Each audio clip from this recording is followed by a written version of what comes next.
មានពាក្យមួយឃ្លាគេនិយាយថាគ្មានពេលវេលាណាល្អឥតខ្ចោះក្នុងការចាប់ផ្ដើមជាជាងការចាប់ផ្ដើមឥឡូវនេះទេអញ្ចឹងបើសិនជាអ្នកទាំងអស់គ្នាបានคลิกមើលវីដេអូនេះខ្ញុំជឿថាអ្នកទាំងអស់គ្នាប្រហែលជាចាប់អារម្មណ៍ក្នុងការចាប់ផ្ដើមអីមួយឬក៏យើងចង់ធ្វើអីមួយប៉ុន្តែនៅស្ទាក់ស្ទើរអត់ទាន់ហ៊ានចាប់ផ្ដើមធ្វើអញ្ចឹងវីដេអូនេះគឺធ្វើជូនជាពិសេសសម្រាប់អ្នកទាំងអស់គ្នាដែលកំពុងមានអារម្មណ៍បែបនេះជាបទពិសោធន៍ផ្ទាល់ខ្លួនខ្ញុំក៏ជាមនុស្សម្នាក់ដែលតែងតែឲ្យឱកាសខ្លួនឯងក្នុងការចាប់ផ្ដើមហើយខ្ញុំចាប់ផ្ដើមក្នុងការធ្វើរឿងជាច្រើនកន្លងមកអញ្ចឹងសម្រាប់ខ្ញុំគិតថានៅពេលដែលយើងចង់ចាប់ផ្ដើមធ្វើអីមួយទីមួយយើងត្រូវសិក្សាពីវាសិនថាយើងចង់ធ្វើអីពិតប្រាកដយើងមានបានត្រៀមខ្លួននៅមានធនធានគ្រប់គ្រាន់នៅហើយមួយទៀតហ្នឹងគឺខ្ញុំតែងតែឲ្យឱកាសខ្លួនឯងក្នុងការចាប់ផ្ដើមអញ្ចឹងវិញទៀតអ្នកទាំងអស់គ្នាខ្ញុំបានធ្វើវីដេអូជាច្រើននៅក្នុង YouTube Channel របស់ខ្ញុំមានតាក់ទងទៅនឹង motivation ការលើកទឹកចិត្តអំពី mindset ជាពិសេសបទពិសោធន៍ផ្ទាល់ខ្លួនដែលខ្ញុំបានជួបទាំងការរស់នៅការធ្វើការងារអីជាច្រើនអញ្ចឹងអ្នកទាំងអស់គ្នាអាចជួយ Subscribe ម្នាក់មួយទៅដើម្បីទទួលបានវីដេអូថ្មីៗហើយយើងក៏មានឱកាសក្នុងការជជែកគ្នានៅក្នុងវីដេអូដែលខ្ញុំផលិតមកក្រោយៗទៀតណាអញ្ចឹងយើង back មកប្រធានបទយើងវិញដែលធ្វើម៉េចយើងអាចជំរុញខ្លួនឯងឲ្យចាប់ផ្ដើមក្នុងការធ្វើអីមួយហើយខ្ញុំមាន team មួយចំនួនចង់ចែករំលែកអ្នកនរគ្នាដែរឆ្លងកាត់ពីបទពិសោធន៍ខ្លួនឯងផ្ទាល់តែម្ដង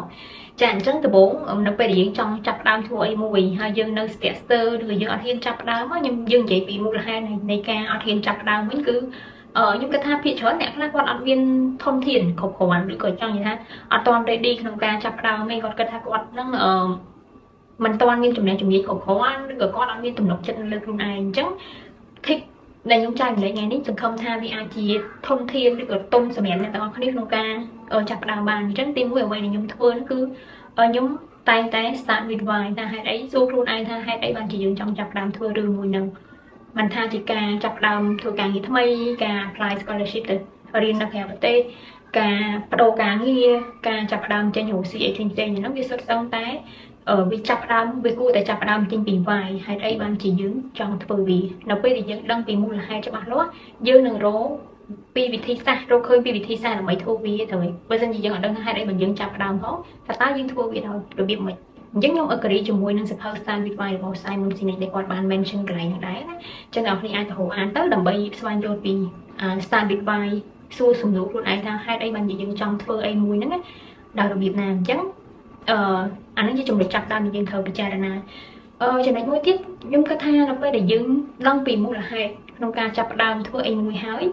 យយើងអាចមើលឃើញមើលពិនិត្យមើលទៅលើធនធានរបស់យើងដែលយើងកំពុងតែមានឬក៏ភាពខ្លាំងរបស់យើងថាតើយើងមានអីណាចាយើងមានអីជាធនធានដើម្បីចាប់ផ្ដើមធ្វើអីមួយឧទាហរណ៍ថាអ្នកនរនេះចង់ចាញ់រកស៊ីយើងធ្វើការតែយើងចង់ធ្វើជាគេហៅថាខ្សែអសរឬក៏យើងធ្វើការងារ part time អីចឹងណាអញ្ចឹងយើងមានធនធានអីដើម្បីទៅធ្វើរឿងមួយហ្នឹងឧទាហរណ៍យើងមានជំនាញក្នុងការ design graphic design យើងមានជំនាញក្នុងការធ្វើ marketing មានជំនាញក្នុងការប្រមូលផលិតផលឲ្យគេអាហ្នឹងសុទ្ធសឹងតែធនធានឬក៏ភាពខ្លាំងមួយដែលយើងអាចយកទៅដើម្បីជាទុនក្នុងការចាប់ផ្ដើមធ្វើអីមួយអញ្ចឹងត្រូវរកឃើញអាហ្នឹងដូចគ្នាបើមិនជាយើងអត់មានអាហ្នឹងទេឬក៏យើងស្ថិតនៅក្នុង version ដដែលមានចំណេះជំនាញដដែលអត់ update អីសោះអាហ្នឹងប្រហែលជាយើងអត់មានទំនុកចិត្តក្នុងការចាប់ផ្ដើមធ្វើវាទេចាហើយចំណុចមួយទៀតដែលខ្ញុំសង្កេតឃើញហ្នឹងគឺនៅពេលដែលយើងមានធនធានក្នុងការចាប់ផ្ដើមហើយប្រកាសណាស់វាមិនអាចចាប់ផ្ដើមទៅដឹងតែជោគជ័យទេអញ្ចឹងអ្នកទាំងអស់គ្នាត្រូវការផែនការឲ្យបានរៀបចំផែនការបានច្បាស់លាស់ត្រូវគិតគូរអំពីហានិភ័យដែលយើងអាចគ្រប់គ្រងបានប្រកាសណាស់នៅពេលដែលយើងចង់ចាប់ផ្ដើមធ្វើអីមួយថ្មីឬក៏អ្វីដែលយើងអត់ធ្លាប់មានបទពិសោធន៍សោះណាវាតែងតែមានឧបសគ្គមានផលលំបាកមានបរាជ័យ along the way អញ្ចឹងអ្នកទាំងអស់គ្នាត្រូវត្រៀមខ្លួនឲ្យហើយក្នុងការគណនាហានិភ័យដែលយើងអាចគ្រប់គ្រងបានណាឧទាហរណ៍ចង់ចេញរកស៊ីលក់អនឡាញឬក៏អីចឹងចុះអញ្ចឹងចាប់ផ្ដើមតូចៗបានហើយកុំចាប់ផ្ដើមធំដុំកាត់ស្តុកអីច្រើនចំណាយលុយច្រើនពេកអញ្ចឹងវាអាចនឹងមានហានិភ័យឬក៏ប៉ះពាល់ទៅដល់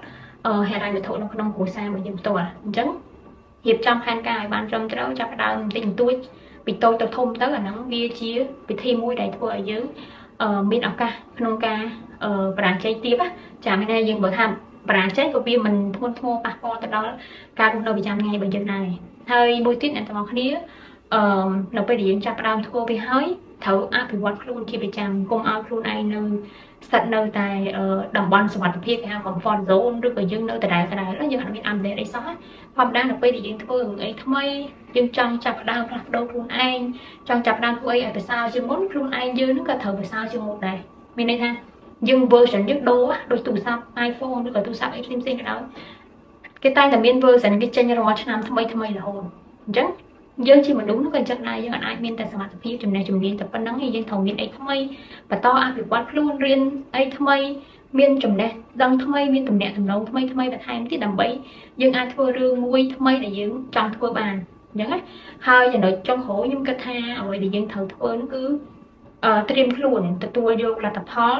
ប្រកបដោយការទទួលខុសត្រូវព្រោះធម្មតានៅពេលដែលយើងធ្វើលទ្ធផលវាអាចជោគជ័យវាអាចបរាជ័យជាមេរៀនសម្រាប់យើងទៅថ្ងៃក្រោយអញ្ចឹងត្រូវហ៊ានទទួលស្គាល់ណានៅលទ្ធផលដែលយើងទទួលបានមិនថាវាល្អឬក៏មិនល្អអីយើងត្រូវទទួលស្គាល់ព្រោះហ្នឹងជាវាកើតចេញពីការសម្រេចចិត្តរបស់យើងឯងអញ្ចឹងយើងអាចទៅបន្ទោសអ្នកផ្សេងនៅជុំវិញខ្លួនបានឯងត្រូវត្រៀមខ្លួនក្នុងការទទួលយកលទ្ធផលហើយបើសិនជាវាល្អយើងត្រេកអរបន្តធ្វើទៀតតែបើសិនជាវាមិនទទួលបានផលល្អទេអាហ្នឹងយើងរៀនពីកំហុសឆ្គងឬក៏អ្វីដែលយើងធ្វើមិនតបានល្អហ្នឹងហើយយើង upgrade វាឬក៏កែលម្អវាបានល្អជាងមុនទៅអាហ្នឹងខ្ញុំជឿថាថ្ងៃណាមួយយើងនឹងទទួលបានលទ្ធផលល្អប្រសើរជាងមុននេះអញ្ចឹងអញ្ចឹងសង្ខេបមកវិញនៅពេលដែលយើងចង់ចាប់ផ្ដើមធ្វើអីមួយប្រកបណាស់យើងតែមានអារម្មណ៍ថាស្ទាក់ស្ទើរអត់ដឹងចាប់ផ្ដើមពីណាទៅ